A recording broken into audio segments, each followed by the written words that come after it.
I was only 19 then, and a mischievous boy. And by 1859, I had been allowed to retire from several institutions of learning, all because of my inventive genius. What to do with that inventive genius, my father did not know. Now, my sister, my only sister, proposed that I go to Elmira with her and live as a private pupil with dear Professor Farrar. My father consented. Professor Farrar consented. And in September of 1859, I matriculated to the Elmira Female College. I was first known as Mary Shepherd's brother. Then slowly I got to be Charles Shepherd on my own account, and finally Charlie Shepherd. No, but the college women were good to me. They braced me up, they put me on my mettle, and I studied and behaved as never before.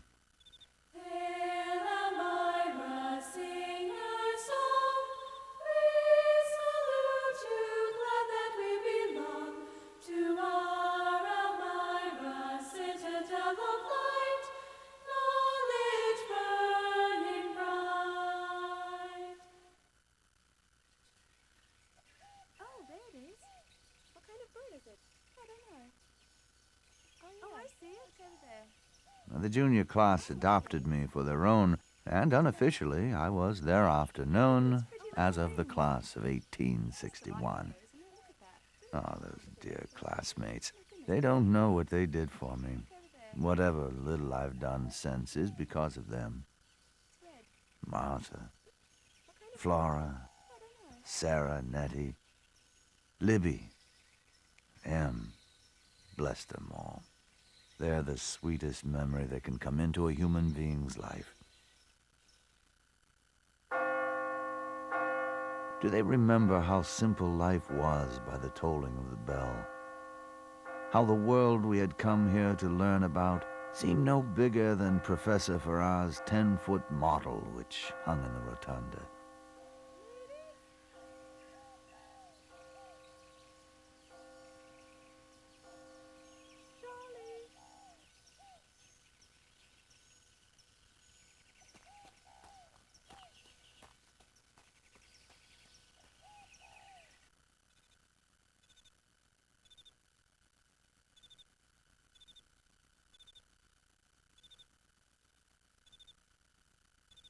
I wonder, do they remember how I carried notes to the fellas downtown and how I brought food back? Charlie, come on up. Hurry, he needs a rope. Hurry, quickly, be careful. Do succeeding generations remember that Margaret Moore lived behind this very window, and Herr Wilhelm Post had dared to stand beneath it on the night of their elopement? Their daughter, Wilhelmina, was of the class of '09. Thank you, Charlie. Be safe. I found hands and legs. Do they remember the night my sister, in my clothes, gave the lecture? And do they remember hiding me behind the very sofa upon which Miss Bronson sat? I wonder, do they remember?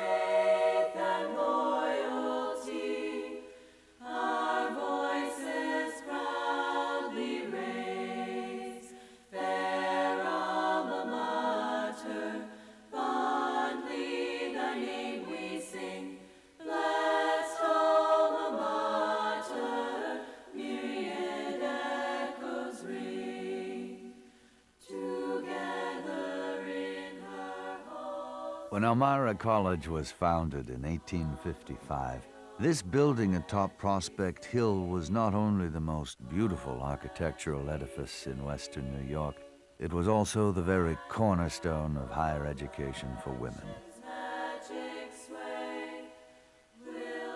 The course of study was designed to be fully equivalent to the regular four-year course in the best colleges for men, and Elmira was the first college in America to do so.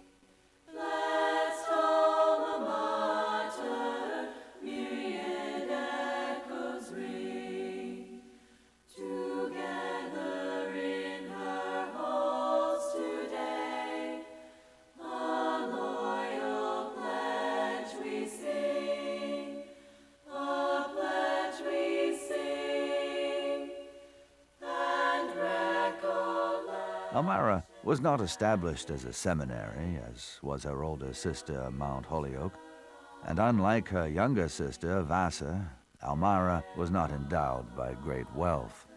Her fortune was the foresight of a merchant from New York named Simeon Benjamin, Elmira's almus pater, and her legacy is her alumni, great and small. Lena Gilbert Brown Ford, who wrote Keep the Home Fires Burning, and who was the first woman killed in an air raid in World War I. The Honorable Alice Robertson of Oklahoma, the second woman ever elected to Congress. Dr. Mary Niles, who established the first school for the blind in China. Kathleen Lewis with the Bird Expedition. Fay Mitchell Kanan, playwright and former president of the Academy of Motion Picture Arts and Sciences. In 1855, when Elmira began, it was founded by a wise and worthy man who thought perfection would. And what of Lib and Em and their sisters, then daughters and granddaughters in Paradise Alley and the Coal Bin? They dated and then married men of Dartmouth and Cornell and applied the breadth and depth of their liberal education to the useful arts of community service and domestic engineering. Equal to men academically. And as our Their degrees from Elmira College mean infinitely more to them than a roll of parchment. They represent a set of principles, a way of life. ideal, Simeon Benjamin is the name that began Elmira's fame.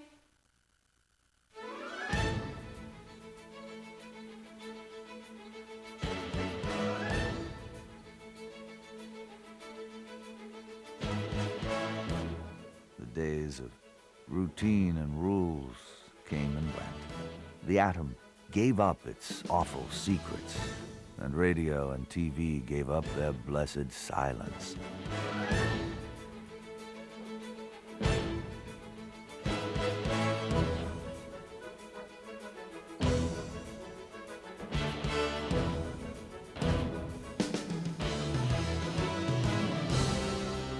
To the president's home, observatory, and the college edifice which became Coles Hall were added many new buildings. Gillette Memorial Hall, named for Simeon Benjamin's close associate. Carnegie Hall, given by a man who transformed steel into gold, which it thrilled him to give away. The patron saint of nearly 3 decades of students, Dean Anstis Harris was 94 when she attended the dedication of Harris Hall. I can hardly fathom the passage of time that has permitted the old library in Coles to be superseded by a multimedia center for learning, the Gannett Tripp Library. The library also is home to a state-of-the-art computer center. In front of the Towers residence, the Clark Health Center, named for Harriet Pratt Clark of the class of 1890, and given by her daughter Grace Clark Murdoch, class of 25. Watson Hall of Fine Arts was named for Thomas Watson of IBM. McGraw Hall for the former chairman of the Board of Trustees. Genevieve Petty Perry, class of 24, was a trustee. Charles Perry was chairman of the Board of Trustees. Their son William, also a trustee, wrote Hail Elmira. Myrtle Picker Colker was a prominent alumna, a pediatrician and trustee. Sarah Wade Tompkins was another great Elmiran and trustee of the college. Columbia Hall, rededicated in 1992 by the Prime Minister of the Bahamas, where Christopher Columbus landed in the New World. Anderson Hall was named for a trustee. Hamilton Hall is named for a former vice president and professor. This building was named for Lillian Vanston Emerson of the class of 1932, which houses McGraw Chapel, Gibson Theater, and Spidell Gymnasium. Mark Twain wrote Huck Finn and Tom Sawyer in his study given to the college by his niece, Dr. Ida Langdon.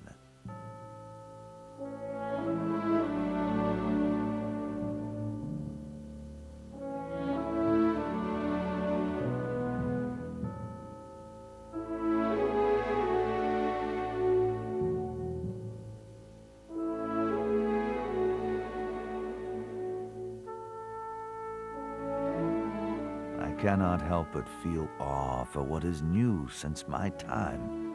But only through such change can the student remain at the heart of the enterprise.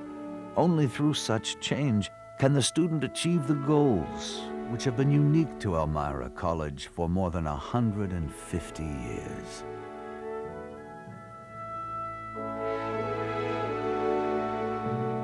Today, like the class trip chaperoned by Professors Farrar and Ford in my day, our students study at an extension campus in San Salvador or abroad in the third term of their junior year.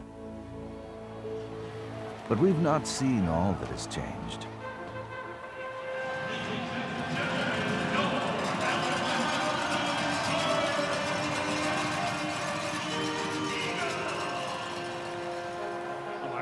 Brings the puck up across center ice. He sends it down to Stevie K in the corner. He looks across, bringing it around the horn again. Out front to the point. He shoots. He scores! The Soaring Eagles take a 2-1 lead. In the past, fencing was the only intercollegiate sport at the college.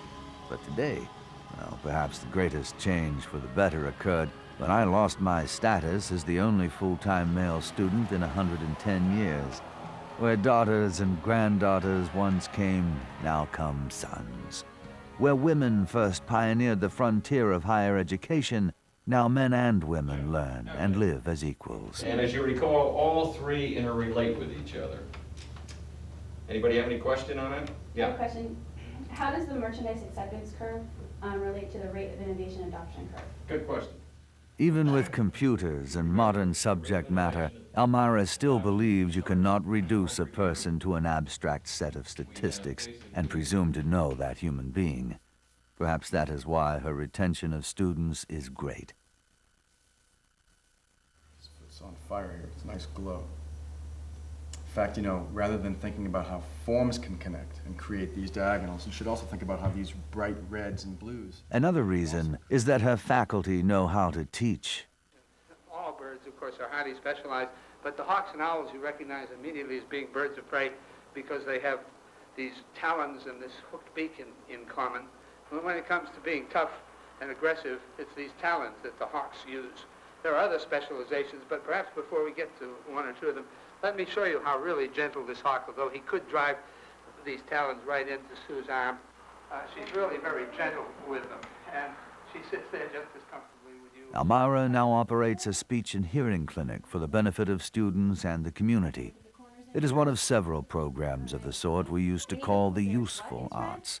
We need a pooper shirt. Shirt. We need a pooper shirt. Perfect.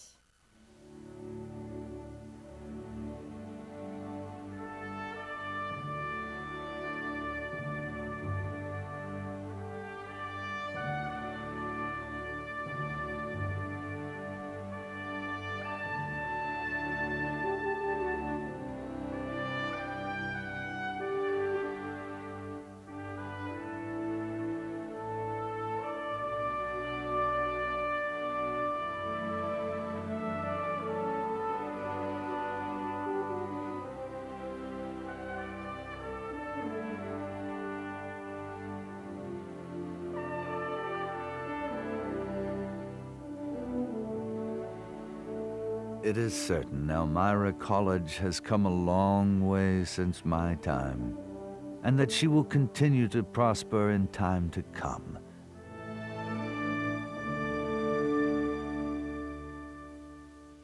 All sons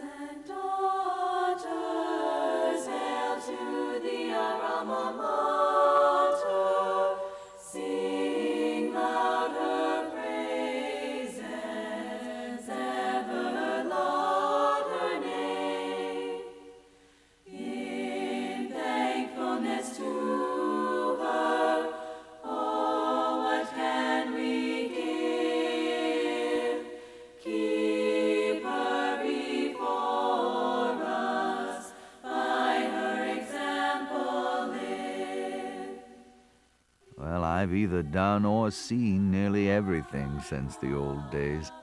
Now, I simply recollect. Do you remember Mountain Day? The holiday banquet? Midnight breakfast? Do you remember Orchesis? Sybil? Iris? The puddle? The purple and gold? Do you remember the first day of fall orientation? Do you remember the orientation leaders who helped you move in? Certain qualities, to paraphrase Faulkner, tend not only to endure, but to prevail.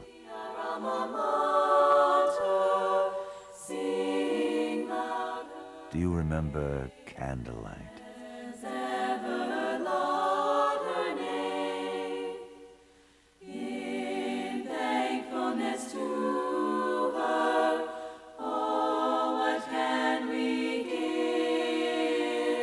Do you remember Commencement? It was just such a day as makes Elmirans wish they may never leave their alma mater.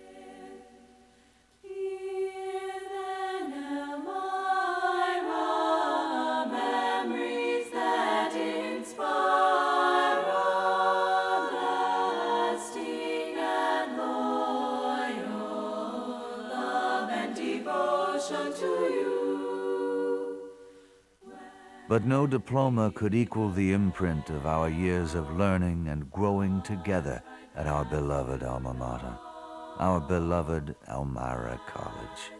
We cherish these dear recollections.